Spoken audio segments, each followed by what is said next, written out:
What up, you guys? So we got Brittney Griner, man. Brittney Griner. She has been trapped in Russia for a long time. She got caught with some oil cartridges, cannabis oil cartridges in the airport when she was trying to get on her flight back to America because of the war and the things that were going on in Russia. And they found some marijuana cartridges, highly illegal in Russia. And now, after a long time of waiting for an actual trial and sentencing, she has been officially sentenced to 9 years in prison, you guys, in Russian prison. Now, obviously, a lot of people had a lot to say about this. We saw Donald Trump talk about it. Let's just see this real quick, and we can break it down. We start with breaking news just into our newsroom. In the last 30 minutes, a Russian judge just sentenced WNBA star Brittney Griner to 9 years in prison on drug charges. It's been 6 months since Griner was arrested at a Moscow airport, accused of trying to smuggle cannabis oil in her luggage. Today, before the verdict was handed down, Griner made an emotional plea. She maintained she had no intention of breaking the law. She also apologized to her teammates, fans, and family for, quote, the embarrassment she's brought on them. Now, she's called her actions an honest mistake, adding that she hopes the ruling doesn't end her life. Again, a judge just sentencing Griner to 9 years in prison. The maximum sentence she could have gotten was 10 years. Wow. What a specimen, man. What a specimen. I actually feel a lot of remorse for that. That's crazy. This is the type of shit that, at any kind of level, whether or not you think that she did the right thing or whether or not you think that it was a dumb idea, I think at the end of the day come on, 9 years out of the maximum 10? Fuck. There's just no remorse to this type of shit, you guys. Whether or not the Russian judge was trying to make a point, trying to make a stance, trying to use her as an example, that's just ridiculous. 9 years for that? If it was an honest mistake, and if she has doctor, like 1 or 2 years max, what? 9? And we can only assume, from my perspective, what came to my mind is because she's black. And it's because she's got dreads, she's got tattoos, she looks like the gang member. And here's something that is another unpopular opinion, right? When I had my dreads, my grandmother told me, she's like, "You're not gonna get a good job. You need to cut that off. Those white folk ain't gonna take you seriously. I think things have changed in America a little bit more, right? Everyone's got tattoos for the most part. You know what I mean? I think that our generation, my generation, and Gen X and stuff like that, people are starting to get older. We're starting to take different positions of leadership, and I think things are definitely changing for the culture. The narrative of dreads and tattoos and things like that is starting to not be as stereotypical. People aren't having as many prejudices as they did before.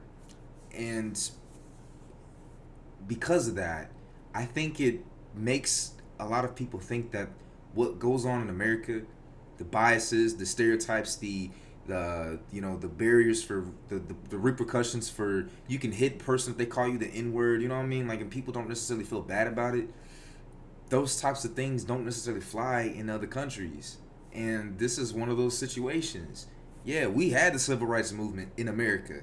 Did Russia have a civil rights movement? Was there a Russian Martin Luther King that was fighting for the rights for black people out there? You know what I'm saying? It's like, this is what I think about when I think of these countries, and it's like, what if this is what she's going through? That's more than likely, I feel like, the reason for her getting 9 years. As black people, as people of color in general, right? The reason why I speak mostly for black people is because I'm darker skinned.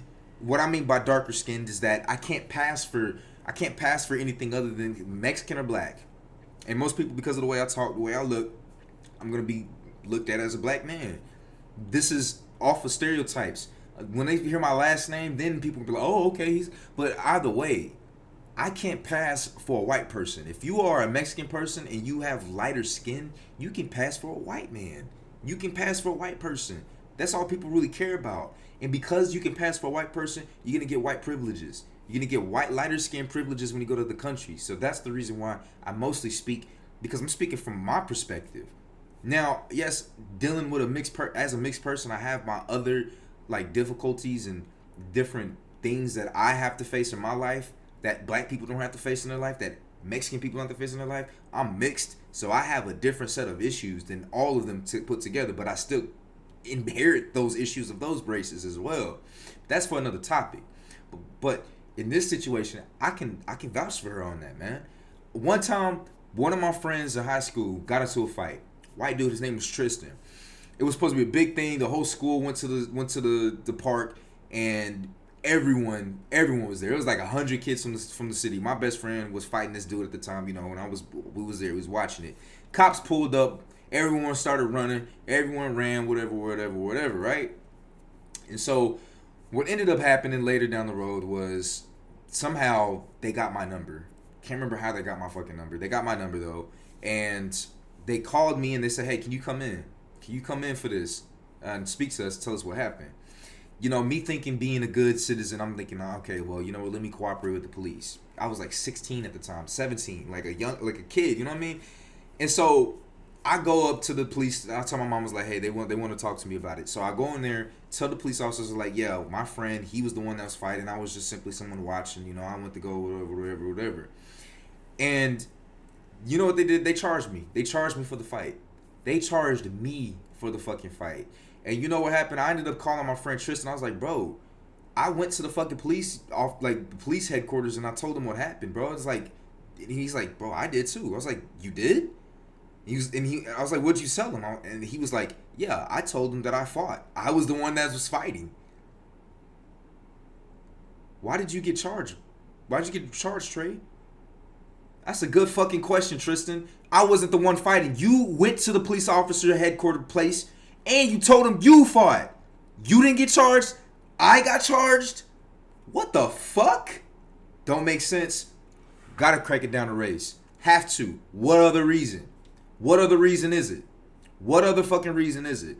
This is what I kind of see. What other reason does she deserve 9 years out of the maximum 10?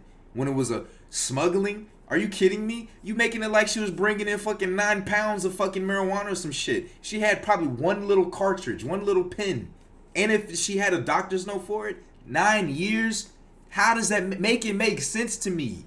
Make it make sense. Why did I get charged and the motherfucker that fought, set up the event, went to the police, told him he did it? White dude, he said he did it. He fought. He organized it. I came in. I said he didn't get charged shit. I came in. I said I was just a watcher. I was just a bystander. I get charged for the fight.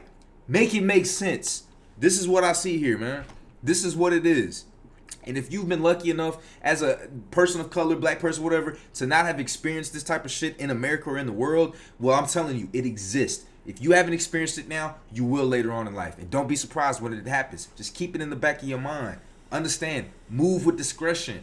Move smart. Have everything accounted for. Even when everyone else is bringing the same shit. Like, let's say all of y'all packed. You and all your friends packed the same shit. You need to double check your shit and put it through the lens. Okay, I'm black. Is it okay for me to bring this in? I know they can bring it. They can bring it in because they got that white skin. They got that white privilege. It's not always about race, but when it comes to your life and shit like this, you guys, it is. You have got to put that into your mind. You have got to have that type of shit. Like, you know what I mean? You gotta have it there. But anyways, what do you guys think about Brittney Griner? Do you think she deserves what she's getting? Do you think she deserves a sentence? Am I speaking anything of truth? Have you had an experience like what I'm talking about? You know what I mean? But anyways, it's your brother Trey, man. I'll see you guys in the next one.